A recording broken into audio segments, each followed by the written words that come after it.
देखिए, सारे स्टूडेंट के लिए, जो भी रेलवे के स्टूडेंट है उनके लिए एक आवश्यक सूचना है। आपकी सारी मांगों को रखा गया है, हम आपकी सारी दुविधाओं को अब क्लियर करते हैं। देखिए, 28 जनवरी को किसी भी तरह के किसी भी प्रोटेस्ट में आप हिस्सा न लें, ये आपके लिए गलत साबित हो जाएगा। हम आपकी सारी समस्याओं को एक एक करके सिलसिलेवार तरीके से बताते हैं। देखिए, अभी एक वीडियो आया, बिहार के पूर्व उप मुख्यमंत्री जो सुशील मोदी जी थे, उन्होंने कहा कि वो रेलवे मंत्री से बात किए, वो स्टूडेंट के मांग पे सहमत है, और आरआरबी रेल मंत्री भी इस बात से सहमत है कि वो 20 गुना रिजल्ट देंगे, अर्थात ओरिजिनल जो नंबर रिपीट नहीं करेंगे, यूनिक नंबर जो दिए जाएंगे, अर्थात 3.5 लाख और लड़कों को जोड़ा जाएगा। एनटीपीसी वालों की समस्या खत्म, ग्रुप डी वालों की जो समस्या थी उनके लिए सीबीटी 2 को जो अचानक जोड़ा गया था, उस पर भी वो सहमत हो गए, इसे भी हटा देंगे वहां पर। इस पर प्रधानमंत्री का भी इंटरफेरेंस था, जिस वजह से ये आसानी से हुआ। अब बातों को समझिए, इसमें गलती रेल मंत्री या प्रधानमंत्री की ओर से नहीं थी, इसमें गलती आरआरबी की ओर से थी। आरआरबी को स्टूडेंट की समस्याओं से मतलब नहीं था, और आरआरबी भी कुछ चीजों से जूझ रही थी। उसको इतने बड़े एग्जाम को कंडक्ट कराने के लिए कोई कंपनी जल्दी नहीं मिल रही थी। लेकिन कुछ लोगों का कहना है कि ये राज्यों में हो रहे चुनाव के मद्देनजर ऐसा डिसीजन लिया है, ये गलत है। देखिए, ये किसी टीचर या स्टूडेंट का स्टेटमेंट नहीं है, ये पॉलिटिकल मोटिवेटेड स्टेटमेंट है।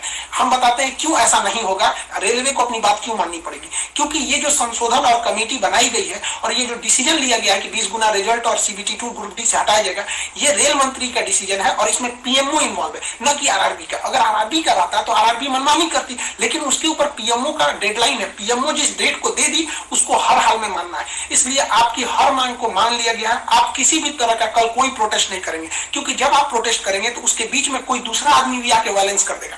आरा में जो ट्रेन जला दी गई, या फिर गया में ट्रेन जला गई, क्या विद्यार्थी कह सकता है कि उसके आर में किसी दूसरे ने नहीं किया हो? करेगा कोई भी? भुगते नहीं स्टूडेंट। आपके लिए हम खड़े हैं बाबू, आपकी हर मांगों को हम शुरू से ही उठाते हैं। लेकिन जब हम वहां जाते हैं मंत्रालय में बात करने के लिए या बोर्ड ऑफिस में बात करने के लिए, तो वहां हम क्या जवाब देंगे किसी हिंसा का? वो यही पूछेंगे ना, जब बातें मान ली गई है तो आप क्यों हिंसा कर रहे हैं? तो इसलिए आप कल किसी भी तरह का, एक कह रहा है कोई भारत बंद होगा, क्यों भैया? आपकी स्टूडेंट की मांग हो गई, खत्म कहानी। अब आप पढ़ाई पे ध्यान दीजिए, ऐसे किसी भी और फेक न्यूज अफवाहों पे ध्यान नहीं दीजिए। कुछ भी जो यूट्यूब वाले हैं कुछ भी लिख देते हैं, ऐसे चीजों से आप बचिए। किसी भी डिस्ट्रिक्ट का कोई भी लड़का कल कोई भी प्रोटेस्ट या वायलेंस नहीं करेगा। हम कोई भी शिक्षक, हम हो या कोई टीचर, सारे टीचर परेशान है कि कल के प्रोटेस्ट को कैसे भी रोकिए। सारे टीचर से भी कहते हैं कि आप लोग तत्काल वीडियो रिलीज कीजिए कि कल कोई भी स्टूडेंट किसी भी डिस्ट्रिक्ट का हो। रेलवे को इंटेलिजेंस मिला है, रेलवे इंटेलिजेंस वाले हमको कह रहे हैं कि गोरखपुर के कुछ लड़के प्रोटेस्ट कर रहे हैं। गोरखपुर के लड़के क्या अलग से हैं? आप कहीं के भी हो, बिहार, नवादा, नालंदा, कहीं के भी है, आप कल कोई प्रोटेस्ट नहीं करेंगे। आपकी मांगों को माना जा चुका है। हम बता रहे हैं कि इसमें पीएमओ ने इस बात को माना है, ना कि आरआरबी। आरआरबी अगर बोलती तो हम भी कहते कि हाँ, आप 100% भरोसा नहीं कर सकते। इसलिए कल कोई भी प्रोटेस्ट नहीं होना चाहिए, कोई भी बंद हो नहीं। आप आराम से पढ़ाई कीजिएगा। पॉलिटिकल और भी कुछ बातों का कहेंगे। देखिए, और स्टूडेंट जो कोचिंग के पास आए हैं या जो कहना है भाई, देखिए स्टूडेंट आप सबने बहुत साथ दिया, हम लोगों ने भी आपका साथ दिया, आपने भी बहुत सारे टीचर्स का आप भी साथ दिया। आप सब लोग को हाथ जोड़ के धन्यवाद कहते हैं। लेकिन सारे स्टूडेंट से कहते हैं, देखिए जो भी लड़कों पे केस हुआ है, अभी उसको हम लोग लीगल तौर पे देख रहे हैं कि उन स्टूडेंट के साथ क्या होगा। और जो हम लोग के ऊपर एफआईआर हुई है, उस पर खुद प्रशासन, डीएम और एसपी साहब जो भी पटना के हैं, उन्होंने खुद कहा है कि हर टीचर को वो अपनी बातों को कहने देंगे। एक्चुअली उन लोगों ने गलत न्यूज देखा है, जिस आधार पर उन्होंने बताया गया। बाद में अभी कोचिंग एसोसिएशन की पूरी टीम गई थी, उन्होंने लीगल दिखाया, तो उन लोगों ने भी एक्सेप्ट किया है कि वो हम बातों को समझेंगे। जब हम लोग वहां बातें करेंगे तो बताएंगे। आगे हम लोग पे क्या एक्शन लिया जाता है वो हम आपको बताएंगे। हम आपके साथ हैं, आप लोग हमेशा रहिए। आप लोग के देखिए, हम आपकी हर बात को उठाते हैं। लेकिन अभी हमारे ऊपर सबसे बड़ी जिम्मेदारी है कि 28 तारीख को कुछ नहीं होना चाहिए, क्योंकि अगर 28 तारीख को कुछ होगा तो फिर हमको जवाब देना ही नहीं बन पाएगा, क्योंकि आपकी हर बातों को मान लिया गया। हाँ, हमारी गिरफ्तारी या किसी टीचर की गिरफ्तारी होगी कि नहीं होगी, एफआईआर वापस होगा कि नहीं होगा, ये सारी चीजें जब हम वहां बैठेंगे प्रशासन पे, जो डिसीजन होगा हम आपको बता देंगे। वरना फर्जी न्यूज पे आप लोग ध्यान नहीं देंगे। आप बाबू बात समझिए, इतना प्रेशर है। हमारे घर के लोग, हमारी मम्मी परेशान है। अगर आप कल को अगर प्रोटेस्ट कर देते हैं या कुछ भी, तो हम अपनी मम्मी को समझाने में परेशान होंगे। एक फैमिली, बताइए हम लोग की फैमिली के ऊपर क्या गुजरता होगा। आप समझिए इस चीज को। हम इसलिए फिर हर स्टूडेंट को हम हाथ जोड़ते हैं, बाबू हम ठीक है फिलहाल। अगर पुलिस कुछ भी कार्रवाई करती है हमारे ऊपर, हम आपको बताएंगे, ठीक है?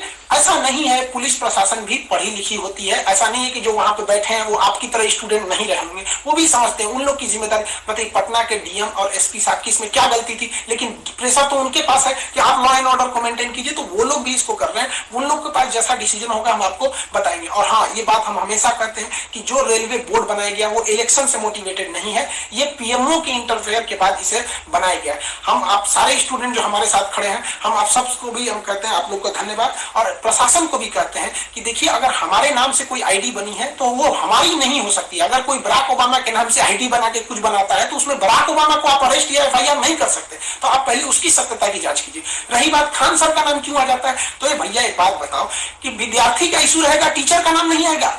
हाँ, आप पूजा करिएगा और गणेश जी का नाम नहीं होगा, कोई भी पूजा करिएगा सबसे पहले वहीं से शुरुआत होती है। तो आप कश्मीर से कन्याकुमारी तक हर स्टूडेंट से पूछेगा, उनके इशू में हम साथ रहते तो हमारे लिए खड़े रहेंगे वहां पर।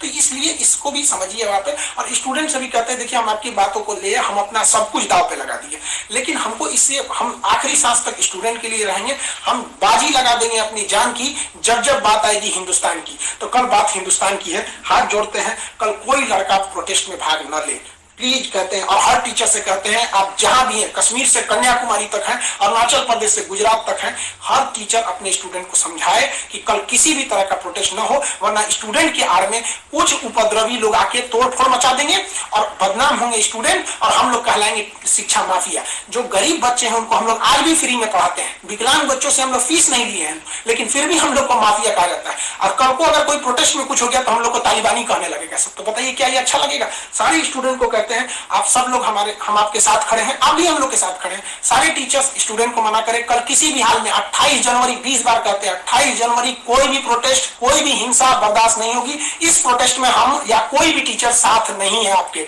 28 जनवरी का प्रोटेस्ट किसी भी स्टूडेंट या टीचर का नहीं है। बस हम बता दिए आपको, पढ़ाई कीजिए, और आपका जो रेलवे बोर्ड बैठी है वो डिसीजन लेगी, क्योंकि इसमें पीएमओ, रेल मंत्री और प्रधानमंत्री भी इन्वॉल्व है। जो गलतियां हुई थी आरआरबी से हुई थी, आरआरबी को इसमें साइड कर दिया गया। हम उम्मीद करते हैं कि हमेशा हम आपके लिए खड़े रहें, कल आप हमारे लिए भी खड़े रहिए। 28 तारीख को शांति बनाए रखिए। हाथ जोड़ रहे हैं आप सभी लोग से, मिलेंगे जैसी सूचना होगी आगे, प्रशासन हम लोग पे क्या कार्रवाई करता है इसकी भी हम आपको सूचना देंगे। जय हिंद।